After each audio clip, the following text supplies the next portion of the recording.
श्री परमात्मने नमः। छठा प्रकरण। आत्मा आकाश की भांति है, उसका त्याग और ग्रहण नहीं है। सूत्र 1। मैं आकाश की भांति अनंत हूँ। यह संसार घड़े की भांति प्रकृतिजन्य है, ऐसा ज्ञान है। इसलिए न इसका त्याग है, न ग्रहण और न लय है। पांचवें प्रकरण में अष्टावक्र राजा जनक के आत्मज्ञान पर आश्वस्त होकर उन्हें मुक्ति का उपाय बताते हैं। साथ ही वे परोक्ष रूप से उनकी परीक्षा भी ले रहे हैं कि इसे मोक्ष की चाह है या नहीं। यदि चाह है तो इसका अर्थ है अभी मोक्ष हुआ नहीं। जहाँ न कुछ पाने को है, न छोड़ने को, न राग है, न विराग, न आसक्ति है, न विरक्ति, यहाँ तक कि न संसार है न मुक्ति। चित्त की ऐसी शून्य एवं जागृत अवस्था का नाम ही मोक्ष है। यहाँ पहुँचा हुआ व्यक्ति शुद्ध चैतन्य मात्र रह जाता है। समाधि की स्थिति में जब व्यक्ति शून्य अवस्था को प्राप्त हो जाता है, तब उसे ब्रह्मात्मैक्य का बोध हो जाता है। वह व्यष्टि न रहकर समष्टि के साथ एक हो जाता है। वह पूर्ण सत्तावान ब्रह्म को जान लेता है। जान लेने से वह स्वयं ब्रह्म हो जाता है।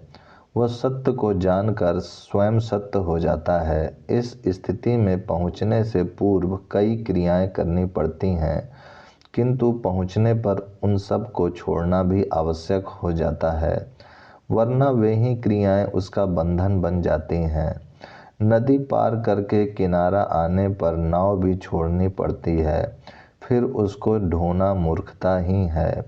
पहुँचने पर शास्त्र, कर्म विधि, विधान, ध्यान, धारणा, समाधि आदि सब छोड़ना आवश्यक हो जाता है, क्योंकि इनकी उपयोगिता ही समाप्त हो गई। ज्ञान प्राप्ति के लिए ही इनकी उपयोगिता थी, अब सब व्यर्थ हो गए। मंदिर, पूजा, उपासना सब व्यर्थ हो गए। जीवन में इनकी उपयोगिता है, मोक्ष में इनकी कोई उपयोगिता नहीं है। संसार जागने के लिए बनाया गया है कि यहाँ सुख दुख आदि सब द्वंद्वों का अनुभव करके तुम जागो।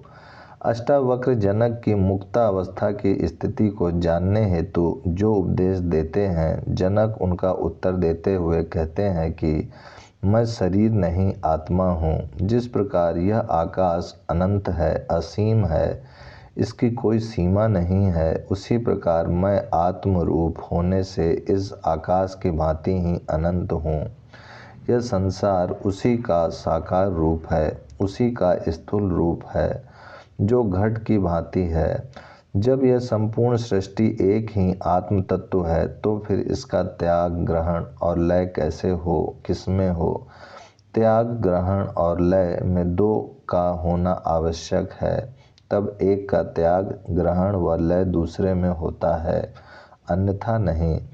जब मैंने देख लिया कि आत्मा एक ही है, वह वही सत्य है, सर्व खलिदम ब्रह्म, नेहे नास्ति किंचन, सत्यम ज्ञानम अनंतम ब्रह्म, तो फिर किसका किसमें लय हो, क्या त्याग हो और क्या ग्रहण हो? सूत्र 2।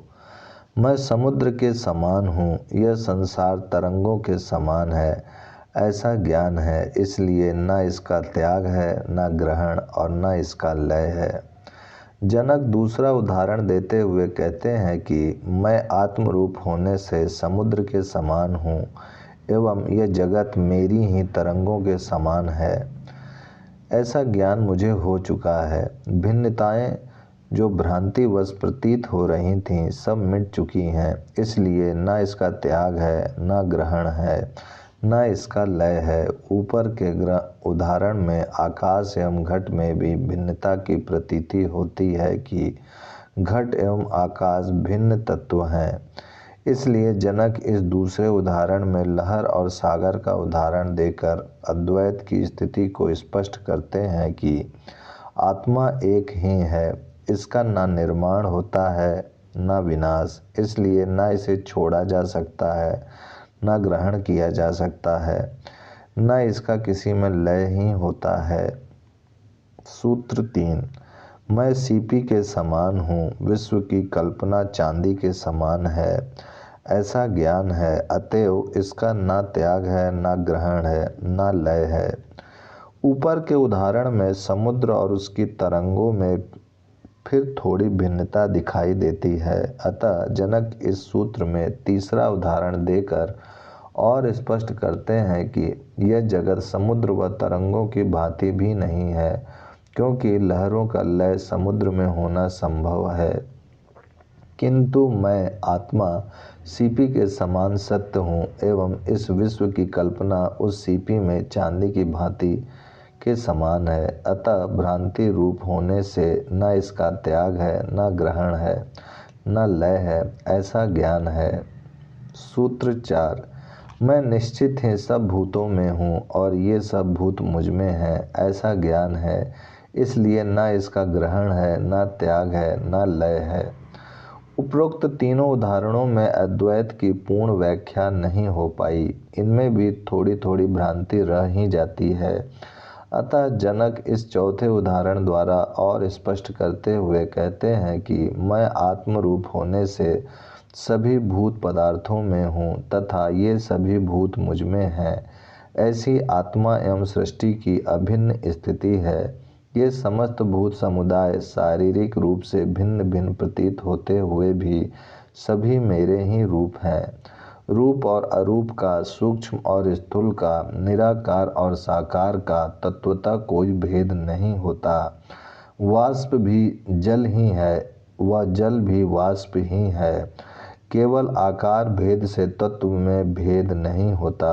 ऐसी ही आत्मा और सृष्टि है, इसलिए न इसका त्याग है, न ग्रहण है, न लय है। इस अद्वैत को और भी कई उदाहरणों से समझाया जाता है, जैसे सूत और वस्त्र, माला की मणियाँ व धागा, आकाश और उसकी नीलिमा आदि। ऐसा ही सृष्टि एवं आत्मा ब्रह्म का संबंध है। इति अष्टावक्र गीतायां षष्ठम प्रकरणं समाप्तम्। ओम शांति शांति शांति।